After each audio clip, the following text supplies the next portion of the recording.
Jesus diz que, primeiro, ele diz assim: aqueles que estão aqui, que não provarão a morte antes que vejam o Filho do Homem vindo em seu reino. Né? E ele fala várias vezes, né, que o reino do céu será tirado dos judeus e dado para uma nação que deu seus frutos, que são os gentios. Paulo fala lá em Hebreus, eu creio que Paulo que escreveu Hebreus, que aquilo que foi ultrapassado, inadequado, está prestes de acabar. Né? Ou seja, a lei, as cerimônias, né? E então, o templo é destruído ali no ano 70, cumprindo a profecia de Mateus 24 de Jesus, que eles começam a mostrar as pedras para Jesus, né? E Jesus disse, olha, não vai sobrar pedra sobre pedra. Daí Jesus então fala, né, sobre o fim do mundo. Só que a palavra fim do mundo ali, em grego, é era, aion. Não necessariamente significa o mundo, mas o fim daquela era.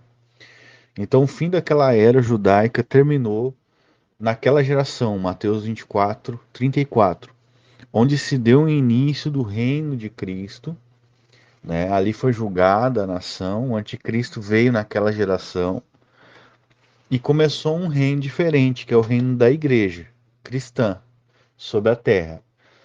E esse reino vai avançar sobre a terra e a Bíblia fala lá em 1 Coríntios 15, Paulo fala, convém que ele reine até que os inimigos sejam colocados debaixo dos seus pés. Então, Cristo começa o seu reino naquela geração, né?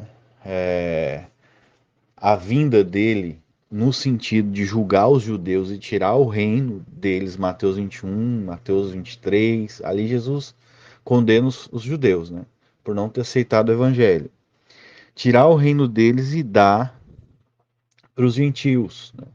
Então ele começa a reinar. Não é à toa que quando ele ressuscita ele diz: é-me dado todo o poder no céu e na terra. A palavra poder ali não é dínamos, é exousia, lá em Mateus 28. Portanto, ide e fazei discípulos de todas as nações. Ou seja, Jesus está dizendo: eu recebi toda a autoridade. Quem recebe toda a autoridade? Um rei.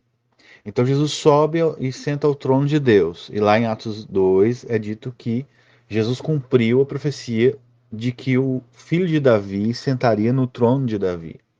E o Salmo 110, que é citado na maioria das vezes no Novo Testamento. Na verdade, o Salmo 110 é o capítulo, na verdade tem o versículo 1 e 2, se eu não me engano, né? Que é aquele assenta-te, disse o Senhor ao meu Senhor, assenta-te à minha direita até que eu ponha todos os inimigos debaixo dos trados dos seus pés. É o versículo mais citado para provar que Jesus é o Messias. Então, quando Jesus sobe ao trono de Deus, ele está reinando. Então, ele começa o seu reino. Mas esse reino, ele vem, ou seja, a vinda dele sobre Jerusalém, para demonstrar que ele está reinando sobre a terra, que ele julga os judeus por não ter aceitado esse reino, de maneira espiritual naquela geração. Então, passa para os gentios. É assim que eu creio. Então ele vai reinar até a sua volta, onde haverá uma ressurreição dos mortos, com certeza, né? E o juízo final. E acabou. A diferença é que o amilenismo ele é pessimista. Então ele acredita que o reino de Cristo é só sobre a igreja, né? É óbvio que nós também acreditamos que é sobre a igreja, mas nós acreditamos que ele reina sobre todas as nações no sentido de que ele exerce uma influência, ele exercerá uma influência política também sobre as nações. Por quê? Porque nós cremos que esse reino, que é através da igreja, né, do cristianismo, ele vai alcançar, pela graça de Deus e não pela nossa sabedoria, a maioria das pessoas do mundo, né? E vai derrotar todos os sistemas políticos e filosóficos que se levantam contra o conhecimento de Deus. Então, pela graça de Deus e para a glória de Deus, depois que Cristo derrotar todos os seus inimigos, ele volta.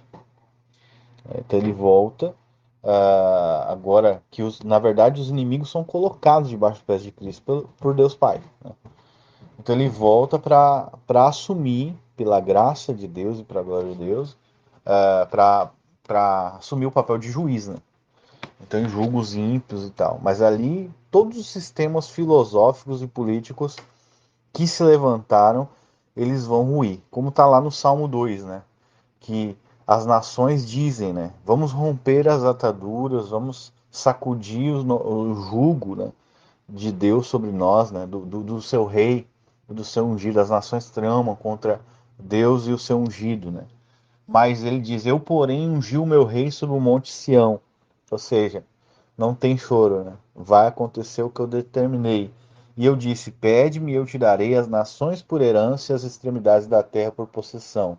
E aí Deus adverte os reis da terra: Beije o filho, para que ele não se ire e não pereçais no caminho. Ou seja, aqueles reis que não quiserem se submeter ao cristianismo, eles vão sendo subjugados aí. Pode ver que nenhum império, depois do Império Romano, ele